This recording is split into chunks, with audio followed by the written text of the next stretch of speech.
Okay, so I was not planning on doing this today, but I've got a little bit of time on my day off and I want to play with Arkenforge a little bit. I recently discovered that Arkenforge is very good for recording my screen when I'm using the in-person VTT, and that would be kind of fun, but this got me wondering if I could perhaps be doing this. I'm going to pick up my snowball to get it away from the fan noise a little bit. Perhaps be doing this for an actual play. Now, my setup right now is pretty much what I'd be using for an actual play. I have my player screen for Arkenforge going through the eGPU. Do not have a camera turned on right now. Sorry, folks. I don't have that all set up. But that's going out to an external display, essentially what I'll be doing when I'm trying to do an actual play. The sound is coming through my Blue Snowball, as I mentioned, but when I am in person or doing it live for real, I'll have that going through my NT USB Plus, and that will be further away from my MacBook, so the fan noise will not be as bad. Let me go over to the player screen right now as I try to get my mouse to wake up. I love it when it loses the Bluetooth mouse, but this is the player screen.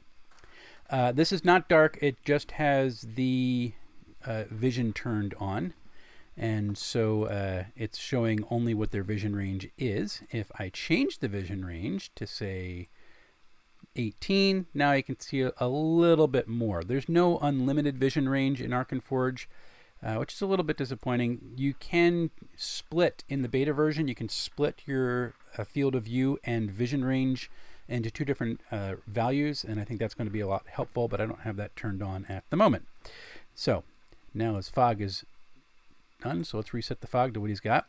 And I'm just testing right now to see how motion and things work. That really is all I'm looking at. So I want to check to see how the rotation is going.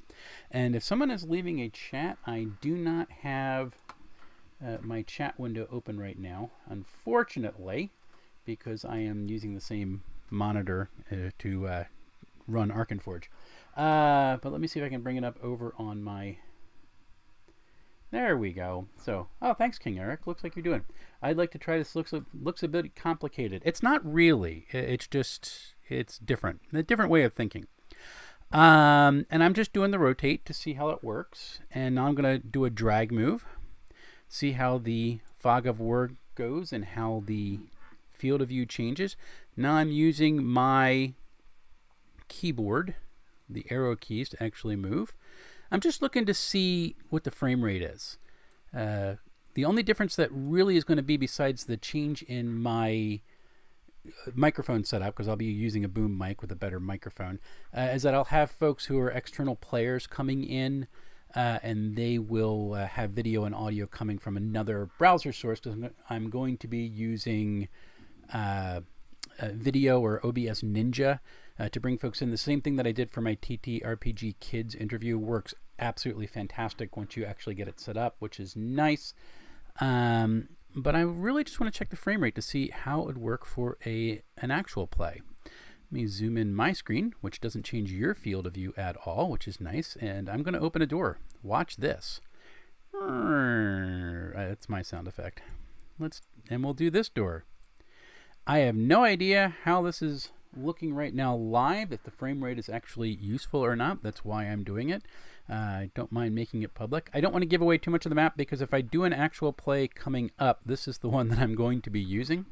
I want to look at my screen really quick to make sure I'm not giving stuff away that I don't want to give away. And yeah, this Arkenforge allows living maps to be uploaded. King Eric, the greatest of all, which I still love your screen name, by the way. Arkenforge, you can actually build your maps inside Arkenforge that creates a living map. So that's how I got those doors to open the way that they did, because those are objects that are inside. You could bring in another map. Like I've brought in Dungeon Draft maps into Arkenforge, and it works great, but the doors are going to be static at that point. You're going to have to draw in a barrier that you can move, or you actually put an Arkenforge door on top of it and then move it.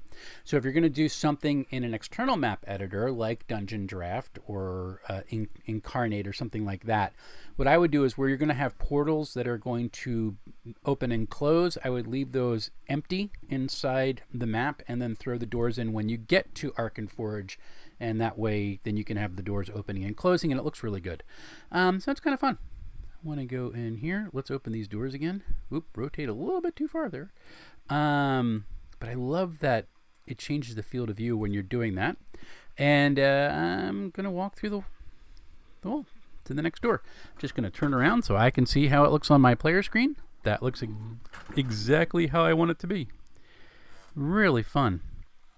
And again, I'm zooming on my personal screen, on the GM screen, but because I'm not moving the box that actually frames the player screen, it doesn't change anything. And I think that's kind of cool. I also didn't put in my measurements for my screen, so the player's box is a little bit huge. But I like the way that looks. Eric, how is the frame rate as you're looking at this live right now? And I'm going to try to roll some dice really quick. Let's roll a d20. Actually, let's roll 2d20. Now, it doesn't, dddice.com does not calculate like advantage or disadvantage at this point, so you'd have to do that manually. And you'll see in my chat window that goes up, there's going to be a results that'll have the total of what you roll, not necessarily advantage or disadvantage. Thank you. And here comes the dice flying out. I can't see what they did because I'm looking at the GM screen. Looks like if I had advantage, I rolled a 19, so that's really good. Let's do 3d8 of damage.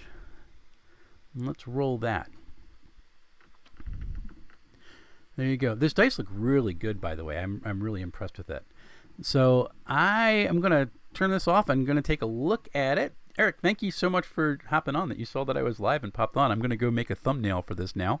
And yeah, this is something I'm looking at. I have some of my Monday night group. We are about to get done our Dungeon World adventure. Thank you to Calvin for actually running us through that. It's been fun playing my Immolator, is that what the character class name is? And then after that, we might be doing an actual play of the new game that is in Kickstarter right now of Shadow Dark. I got the quick start guide. Want to make sure that the author is okay with me doing a live play of a game that is not fully out yet. But I thought it would be a great way to demonstrate some of the cool innovations I got for that system and the way that it bridges both old and new school play. Really kind of cool, and that's why I'm doing this. And for folks who have wanted to come out to some of my one-shot fundraising days and haven't been able to get out, you've been asking if I'm ever going to do one online, you know, that's going to be, I'll be able to stream if this actually works out. That'll be really cool. Eric has asked, are the creatures D&D centric or generic? Are the stats for creatures and players in game? So Eric, this is an in-person VTT. So essentially there are no in-game character sheets in the VTT. I've added things like hit points, so I have that on there. But really, you're going to be keeping most of your stats on another piece of paper or in a document or something like that. And that's really kind of how it functions, because that's the way you would play in person. You can add stats and things onto your tokens, but right now they don't put the labels on it. I think that's coming in a beta pretty soon. And the community, the Discord for Arkenforge is phenomenal. So maybe you'll be able to add more details in the future. I know one of the things that people have really asked for is being able to have multiple tokens of the same kind on a screen and not have their attributes linked. Because right now, if you put in a goblin and it has 3 hit dice, well, every time you drag that token on, it's going to have 3 hit dice, or 3 hit points, no matter what you do. And if you want to create another goblin that has like 4 hit points, well, then you're going to have to create a whole new token or duplicate that one and, you know, create a new one. So that's something that I know is in the works. But again, this is designed for in-person play, and that's kind of why it doesn't have those things built in. It's not part of the in-person ethos, and so it's not necessarily a priority of the system. And I'm kind of hacking it to do this stream. That's what it's looking at. I'm going to go and see how this looks. and that'll be fun. But thank you so much for tuning in. For folks who watch this a little bit later, sorry I have no visuals on it. And I am working on my Basic Fantasy 4th edition review. It's taking a while because I'm trying to get through the PDF and see what some of the changes are. But I am working on it, and there will be more content coming up. I also am going to be doing a written review of what I'm now using to manage my campaigns online, a group called Scabbard, which should be kind of fun. So, Eric, thank you so much for tuning in. I had somebody to talk to. That was great. You didn't even see my face. You just see my logo, and that it was nice of you to stop by. And we're going to stop now, and I